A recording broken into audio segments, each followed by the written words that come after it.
হা এই খোলক চাওঁ এই আমাৰ বেডশ্বীট এখন লৈ আনিছে বা পেকেট বৰ ধুনীয়াকৈ কৰিছে ন পুৰা স্কেনাৰ লগাই দিছে পেকেটতে 5টাকৈ লৈ গৈছে পিলো কভাৰকেইটা বৰ ডাঙৰ ডাঙৰ ন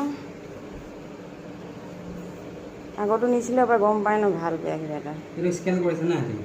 স্কেন কৰিছে স্কেন কৰি পেলাই চাই দিয়ে মানে ভাল হয় বুলি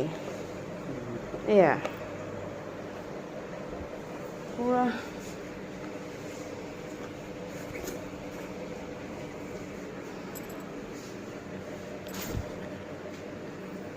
এনেতো ঠিকে দেই হ'ব ডাবুল বেডশ্বীট ডাবুলেই হয় ন তিন সাইজ এই বৰ ধুনীয়া দেখোন চাই এনেও এইয়া ফাইনেলি লুকটো ভাল লাগিছে হোৱাইটেই আনিবলৈ ক'লোঁ কিবা অকণ ভাল লাগে ন চাফা চাফা লাগে আৰু খালি সোনকালে লেতেৰাও হয় কি কৰিব মানুহকেইটা জঁপিয়াই একেদিনতে কিবা কৰিব ধুনীয়াকৈ দিনত পাৰি থৈ দিম অকণমান তাৰপিছত আকৌ চেঞ্জ কৰিব লাগিব ভাল লাগিছে